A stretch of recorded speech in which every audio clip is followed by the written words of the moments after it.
O Meiuca de hoje recebe o designer Glauco Diógenes para um bate-papo sobre futebol e design. Se liga na primeira parte da matéria.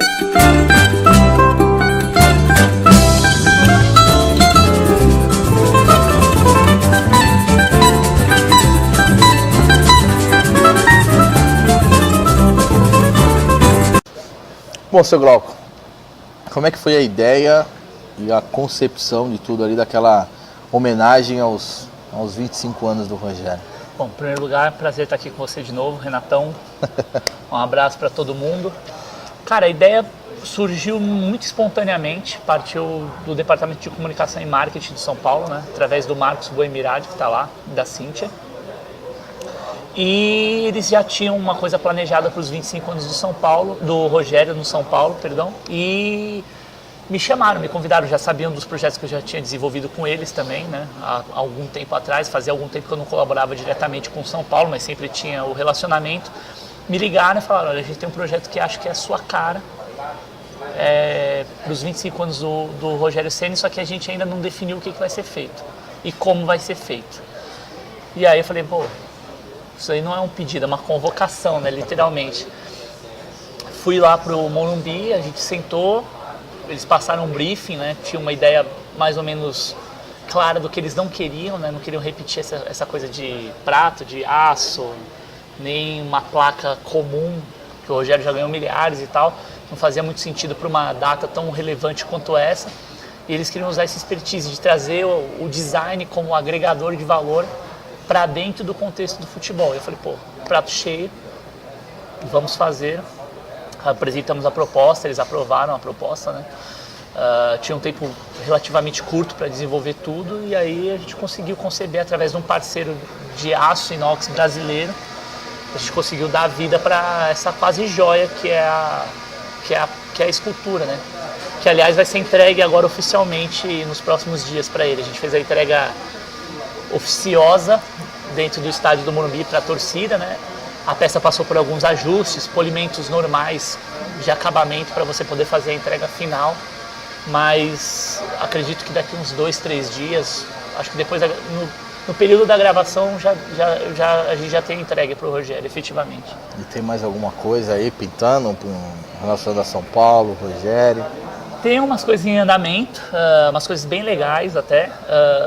A gente precisa, obviamente, primeiro definir qual vai ser a nova diretoria de marketing, né? E para poder dar sequência, mas assim, os projetos que estavam acontecendo, a gente está dando sequência, eu estou dando sequência com a minha empresa, com o meu estúdio, e a partir do momento que tiver definido claramente quem vai ser o novo diretor, a gente vai fazer sim.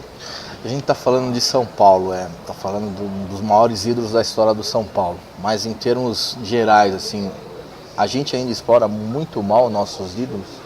Nossa, a gente subexplora completamente, não só os nossos ídolos, como as nossas marcas, né? Eu acho que hoje em dia é fundamental que haja uma revolução, literalmente uma disrupção do modelo que existe hoje em dia, de marketing e de comunicação que os clubes trabalham, que seja implementado o design como uma disciplina realmente efetiva para gerar e agregar valor para essas marcas. É inconcebível em 2015 você não ter um departamento de design integrado à comunicação e ao marketing dos clubes para exatamente desenvolver produtos que estejam integrados fundamentalmente com o quê? Com o contexto histórico de cada clube, mas também com o que é o anseio do público consumidor, né, / torcedor, que é apaixonado, que está disposto a colaborar com o clube, mas que muitas vezes não tem interesse em adquirir um produto porque tudo é muito igual ou tudo tem uma qualidade bastante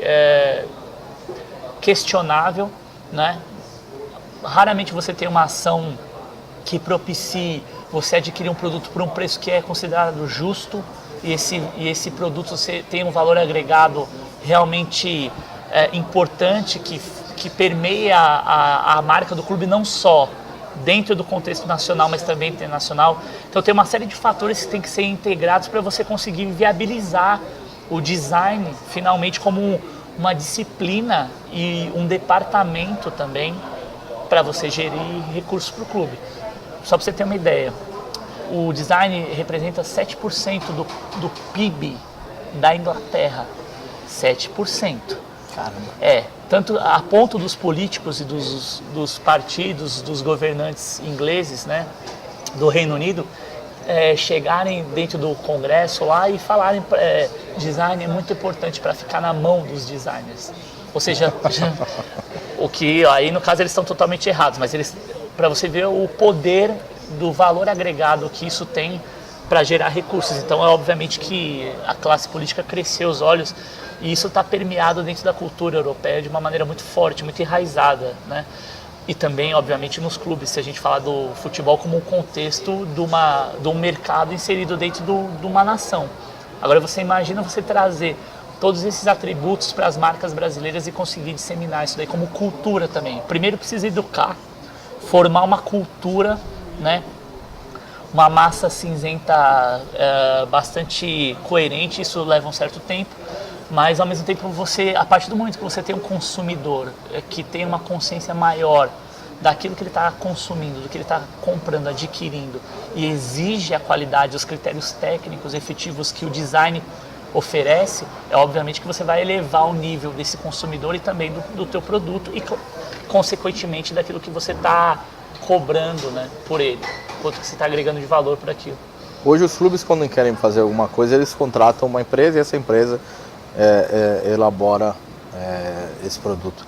Seria muito mais fácil cada clube ter o seu profissional já de design lá dentro e ele bolar as coisas e só ir atrás já com tudo pronto.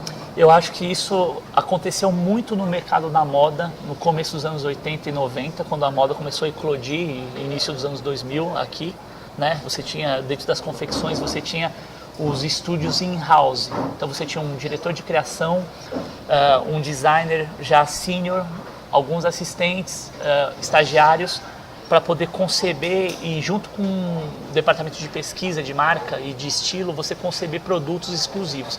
Por que é mais viável, até do ponto de vista econômico, você ter um departamento dentro do clube gerindo isso? Porque ele vai ter maior autonomia para conversar com a comunicação, com o marketing e até com o próprio departamento de história que os clubes começam a ter e valorar cada vez mais. O São Paulo é um clube que tem um departamento de história muito bacana e muito bem gerido. Outros clubes também têm. Então você precisa ter o contexto histórico atuando para dentro do contexto cultural você desenvolver produtos específicos para um ano.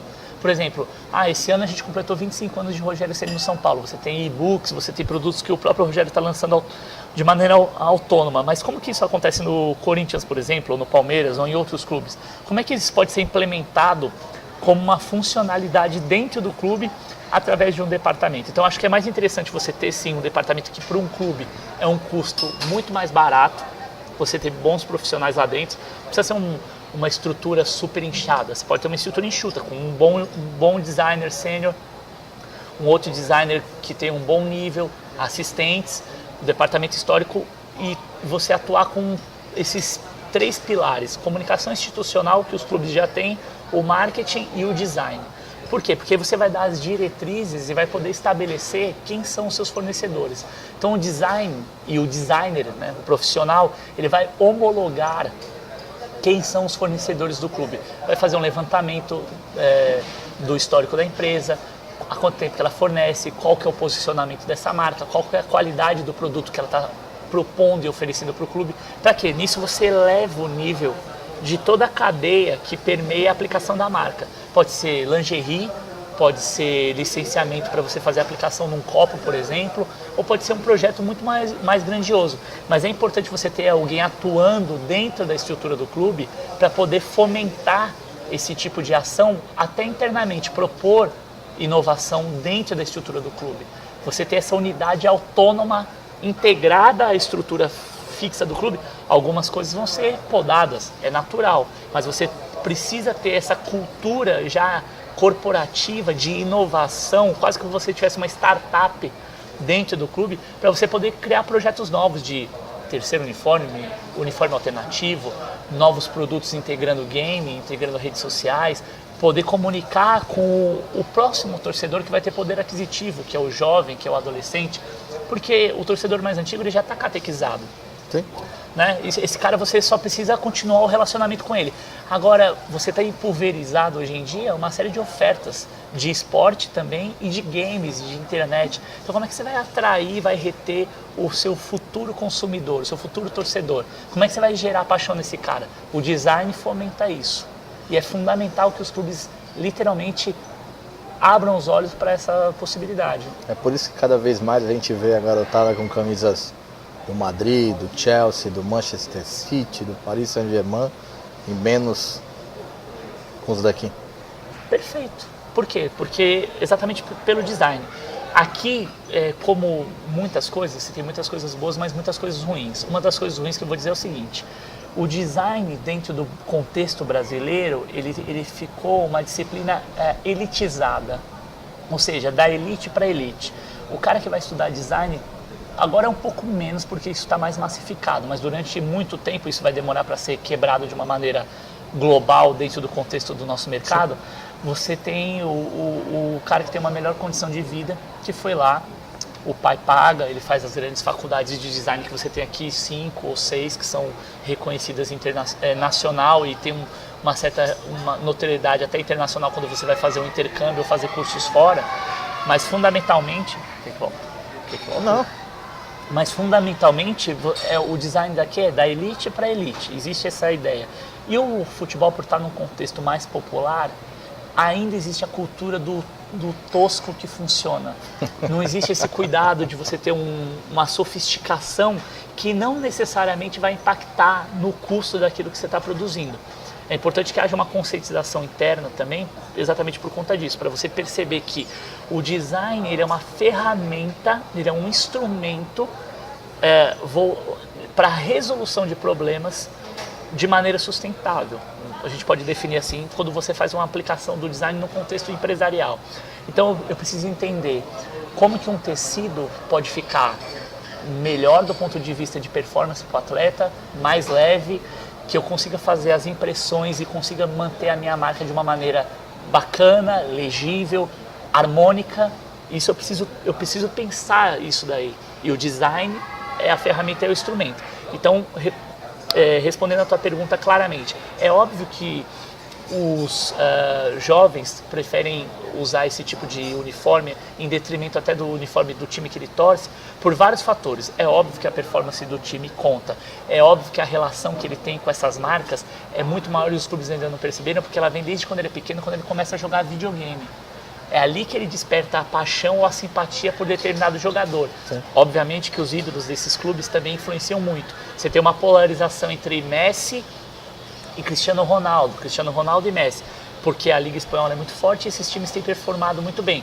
Aí depois você começa a andar para a Inglaterra, você tem o Rooney, aí você tem Yaya Touré de repente, você tem o próprio Ibrahimovic, o Neymar agora que como sul-americano, o James Rodrigues. Então esses clubes querem monopolizar esses ídolos que são marcas, não deixam de ser marcas, que são integradas às marcas do clube. É o que a gente chama em marca de co-branding. Então são duas marcas integradas para financiar e gerar um sistema do quê? De paixão.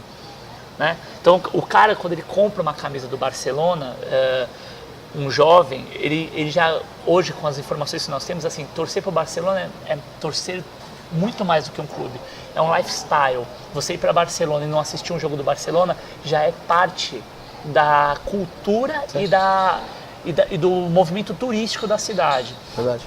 Então os clubes também se apropriam disso de uma maneira bastante inteligente, astuta, e é claro que a partir do momento que a marca está disseminada globalmente, claramente você vai ter os consumidores dos países ditos periféricos querendo almejar aquilo, querendo fazer parte daquilo, querendo ser, enfim, se sentir parte daquele contexto.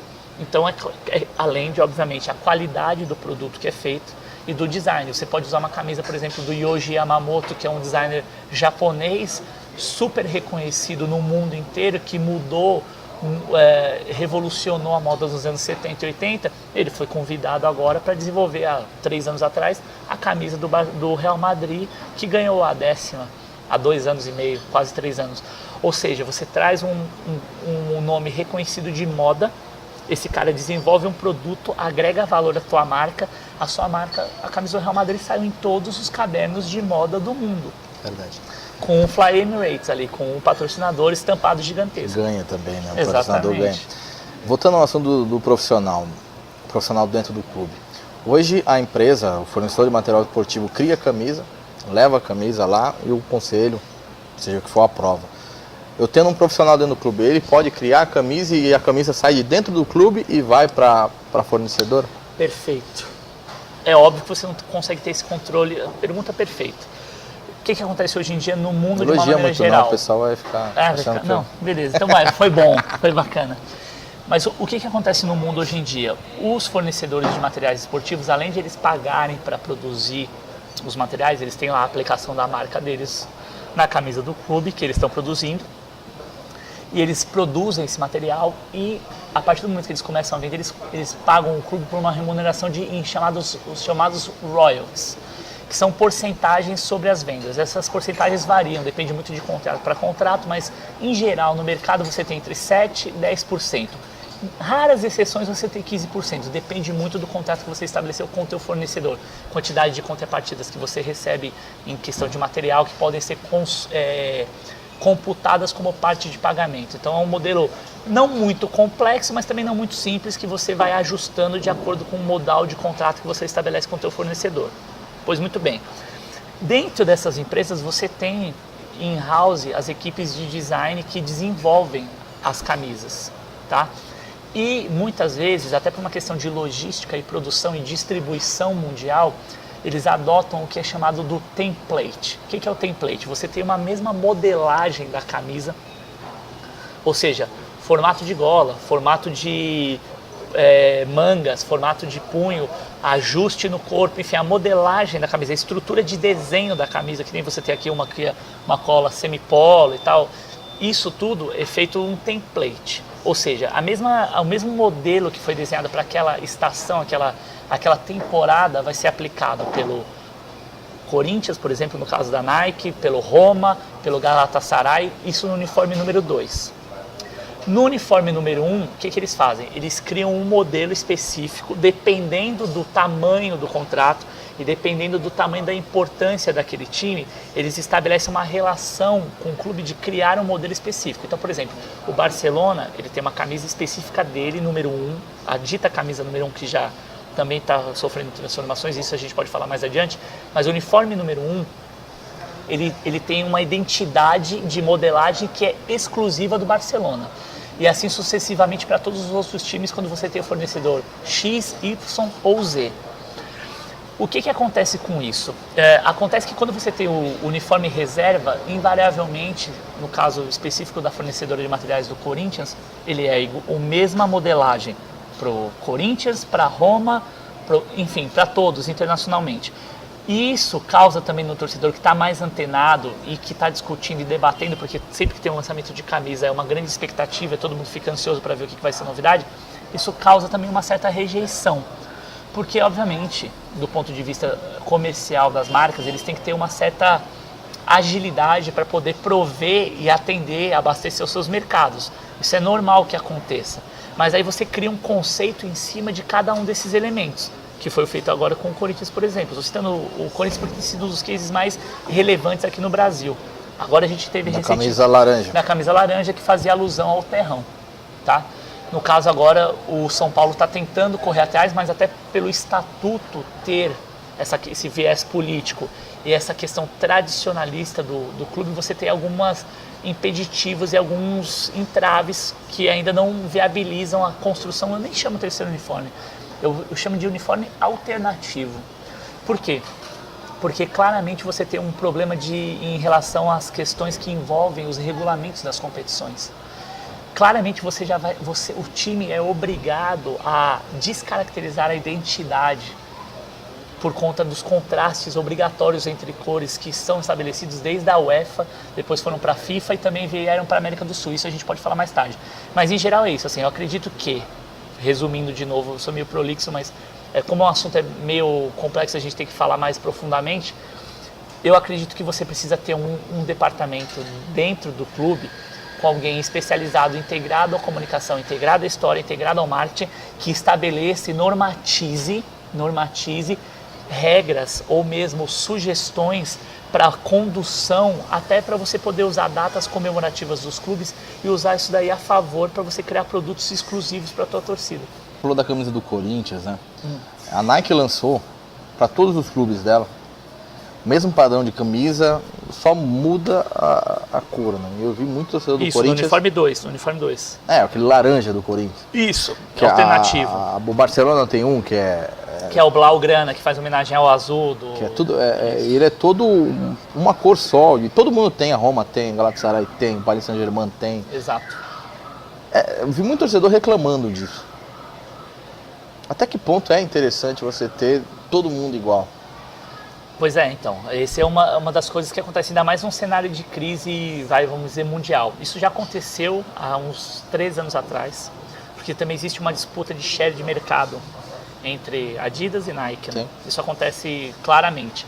Então, ora uma está à frente, ora outra está à frente, até no que diz respeito à competição entre atletas de ponta, tanto do futebol quanto das outras modalidades que eles patrocinam. Eu, particularmente como designer, é claro, e eu imagino que até os próprios designers dentro das empresas questionem esse modelo. Porque hoje o mundo é global. Você tem o cara na Turquia torcendo pelo Corinthians, o cara de São Paulino torcendo pelo Barcelona, e assim sucessivamente. Esse intercâmbio de informações acontece até porque tem uma galera jovem que é consumidora e que joga os torneios internacionais de videogame. Sim. É importante que os clubes percebam o quanto o mercado de videogames fatura mais do que o mercado de cinema nos Estados Unidos. Ou seja, não é um mercado irrelevante, muito pelo contrário. Então, se você não prestar atenção no modus operandi desse mercado, de como ele funciona e do quanto essa cultura está disseminada, você fatalmente vai perder range de estratégia. Então, assim, eu acho que as marcas começam a perceber isso, eu acho que é um tiro no pé, acho que essa tendência vai mudar, mas eu não sei até quanto tempo isso vai durar, mas isso também tem que partir dos clubes. É preciso que haja uma conscientização, né, e uma exigência até dentro da cláusula contratual e que não permita o uso de templates, por exemplo. Isso já seria razoável quando você senta na mesa de negociações com o teu fornecedor, você ter alguém capaz de discutir do ponto de vista conceitual, não estou falando de grana, estou falando de conceitual, como que essa parceria vai se estabelecer durante esse período de tempo. Então, por exemplo, fornecedor de material esportivo X, seja muito bem-vindo ao nosso clube, você é muito importante para nós. Vamos fazer aqui uma grande ação para trazer você junto com a nossa torcida, seremos parceiros, profissionais e tudo mais, mas é fundamental que nós não utilizemos alguns modelos, algumas práticas que são, do ponto de vista estratégico muito importante para vocês, mas que para nós acreditamos não vá a médio prazo gerar a receita que a gente está esperando e consequentemente também o consumo que a gente está esperando. Vamos desenvolver juntos e de uma maneira profissional e parceira um modelo que seja viável para vocês e para nós? Esse é o tipo de conversa que tem que se ter. Entendeu? Mas até que ponto é interessante você sentar com o fornecedor e estabelecer, porque dá trabalho, porque demanda tempo, mas o resultado vem.